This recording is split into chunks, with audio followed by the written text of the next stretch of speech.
28 जानेवारी रोजी विमान दुर्घटनेमध्ये दिवंगत उपमुख्यमंत्री अजितदादा आणि इतर 4 जणांचा दुर्दैवी मृत्यू झाला। आपण बघतोय की या अपघातानंतर वेगवेगळे पैलू समोर येताना दिसत आहेत।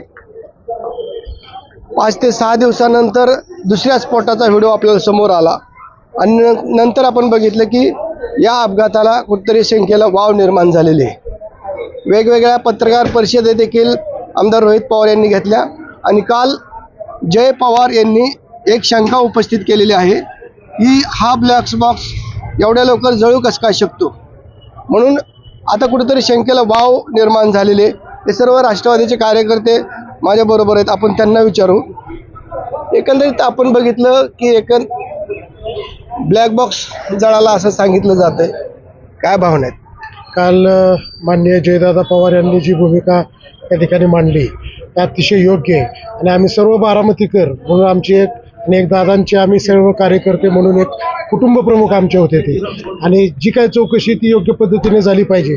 कारण ब्लॅक बॉक्स असा जळू शकत नाही असं बऱ्याच टेक्निकल लोकांनी सुद्धा काल त्या ठिकाणी स्टेटमेंट दिलेलं आहे आणि त्या क्षेत्रातल्या मान्यवरांनी सुद्धा त्या ठिकाणी स्टेटमेंट दिलेलं आहे। त्यामुळे याची सखोल चौकशी होऊन ब्लॅक बॉक्समधनं काही निष्पन्न होतंय का किंवा तो जळाला कसा हे जे काही सांगण्यात येते याची 100% चौकशी झाली पाहिजे। आणि नेमका हा प्रकार काय आहे, की जे काही शंका उपस्थित केली जाते की घातपात आहे का किंवा अपघातच आहे का, हे सगळं बारामतीकरांसमोर तमाम महाराष्ट्रातल्या आणि देशातल्या जनतेसमोर हे आलंच पाहिजे। ही देखील आमची सगळ्या बारामतीकरांची या ठिकाणी मागणी आहे।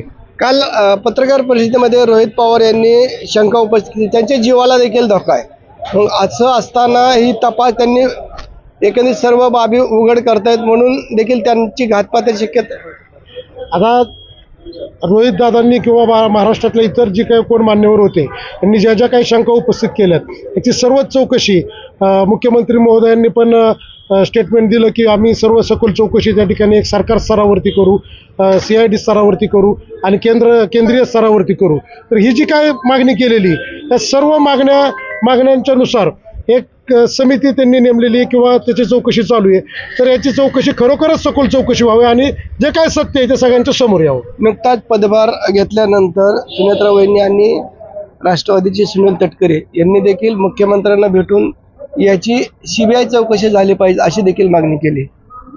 बरोबर आहे, दादांचा अपघात झाल्यापासून जो काही घटनाक्रम समोर येतोय किंवा आपण पाहिलं असेल की सुरुवातीला अपघात का झाला याचं कारण सुरुवातीला धुके होते किंवा वातावरण ठीक नव्हते असं सांगण्यात आलं।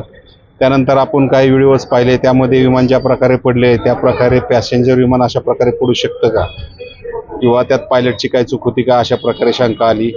त्यानंतर ब्लॅक बॉक्स रिकव्हर झाला, ब्लॅक बॉक्स रिकव्हर झाल्यानंतर कोणत्या तपास यंत्रणेकडे तपास द्यावा या संदर्भात प्रश्न उपस्थित होऊ लागले।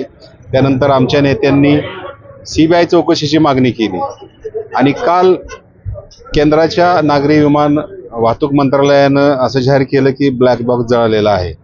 याबाबत माझ्यासारख्या कार्यकर्त्याला असं वाटतं की एवढ्या सगळ्या गोष्टी संशयास्पद निर्माण होत असताना राज्य किंवा केंद्र सरकारने एक चांगली यंत्रणा, ज्याला आपण CBI म्हणतो, किंवा तपास यंत्रणा खूप चांगली पाहिजे आणि त्या संदर्भात जो उशीर होतोय तो उशीर न करता त्या तपास यंत्रणेकडे तपास दिला पाहिजे आणि या संदर्भात तपासात ज्या गोष्टी समोर येत आहेत त्या तपास यंत्रणेने समोर आणल्या पाहिजेत असं माझ्यासारखं। तरी तपास चालू वेगाने होत नाही म्हणून रोहित पवार वारंवार पत्रकार परिषद घेत आहेत, त्याचे वेगवेगळे पैलू दाखवत आहेत आणि काही बाबी समोर आणतायत।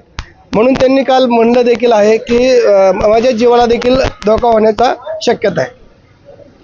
त्यांचा म्हणायचा अर्थ असा असू शकतो, मला वाटतंय की यदा कदाचित जर अजितदादांच्या बाबतीत काही घातपात किंवा काही संशयास्पद विषय झालेला असेल आणि त्या संदर्भात जर ते काही गोष्टी पुढे आणू इच्छित असतील तर अशा वेळी त्यांच्यावर दडपण आलेलं दिसतंय आणि ते दडपण येऊ नये म्हणून राज्य किंवा केंद्र सरकारने अशा गोष्टीत अगदी स्वच्छ हाताने तपास यंत्रणा, सुरक्षा यंत्रणा त्यांना देण्याची गरज, सुरक्षा यंत्रणा देण्याची गरज नाहीये।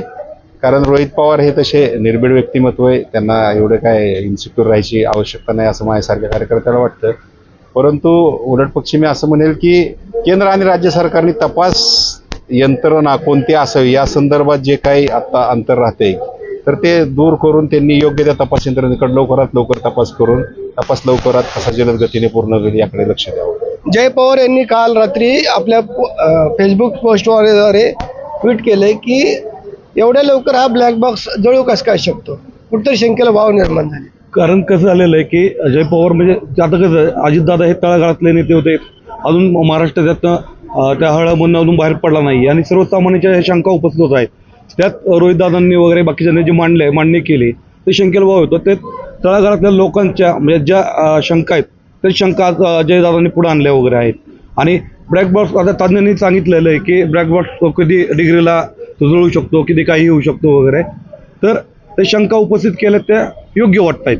रोहित पवार यांच्या बाबतीत राज्य सरकारने सुरक्षा यंत्रणा पुरवणं गरजेचं आहे.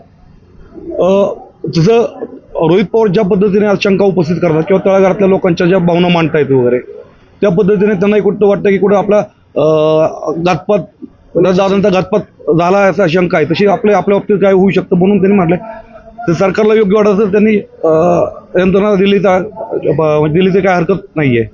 आपल्याबरोबर शहराध्यक्ष देखील आहेत. मला सांगा, एकंदरीत आपण बघतोय की हा अपघात झाल्यानंतर वेगवेगळे पैलू समोर येतात. आपण बघितलं की विमान दुर्घटना झाल्यानंतर 5 ते 6 दिवसानंतर दुसऱ्या स्फोटाचा व्हिडिओ समोर आला आणि नंतर आता कुठतरी शंकेला वाव निर्माण झालेली. बरोबर आहे ना, कारण काय झालेलं आहे की आपण बघतोय जसे दादांची घटना घडली तेव्हापासून एक ना एक प्रत्येक दिवशी वेगवेगळे न्यूज समोर येत आहेत. त्यामुळं संपूर्ण लोकांच्या मनामध्ये संभ्रमाची अवस्था निर्माण झालेली आहे. एक तर अजितदादा म्हणजे लाखो लोकांचे पालनहार होते, त्यामुळे त्यांची निष्पाप चौकशी होणं खूप गरजेचं आहे. ज्याप्रमाणे वहिनी साहेबांनी आणि राष्ट्रवादी काँग्रेस पार्टीने मागणी केली आहे सीबीआय चौकशीची, त्याप्रमाणे निष्पाप चौकशी व्हावी अशी आमची सर्वसामान्यांची इच्छा. रोहित पवार यांना सुरक्षा देणं गरजेचं आहे. तो सर्वस्वी निर्णय राज्य सरकारचा राहील, कारण त्यामध्ये राज्य सरकार योग्य ते निर्णय घेतील आणि त्याप्रमाणे त्यावर कारवाई होईल. अजून कार्यकर्ते आपल्या बरोबर आहेत. मला सांगा, एकंदरीत आपण बघतोय की हा अपघात झाल्यानंतर आता वेगवेगळे मुद्दे समोर येत आहेत आणि तपास करत असताना आता सांगितलं जात आहे की हा ब्लॅक बॉक्सच जळाला.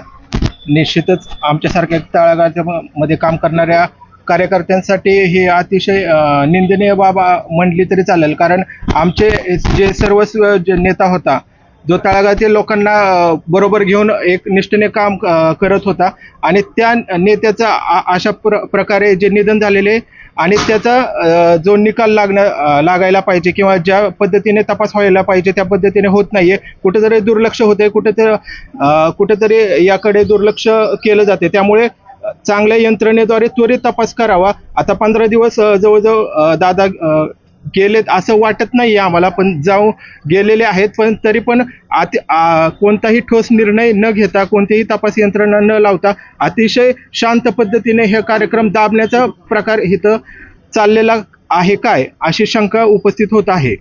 तर आपण बघितलं की सर्व बारामतीचे राष्ट्रवादीचे कार्यकर्ते होते. त्यांनी शंका उपस्थित केलेली की जी विमान दुर्घटना झाल्यानंतर वेगवेगळ्या बाबी समोर येत आहेत. आपण बघतोय की दुसऱ्या स्फोटाचा देखील व्हिडिओ आता समोर आला आणि नंतर आता आपल्याला सांगितलं जातं की हा ब्लॅक बॉक्सच जळाला. त्यामुळं या प्रकरणाची म्हणजे उच्चस्तरीय चौकशी होऊन याचा अहवाल तात्काळ येणं गरजेचं आहे आणि निपक्षपाती चौकशी करून यामध्ये जे कोण दोषी असतील त्यांच्यावर कारवाई होणं गरजेचं आहे. जितेंद्र जाधव, न्यूज 18 मराठी, बारामती.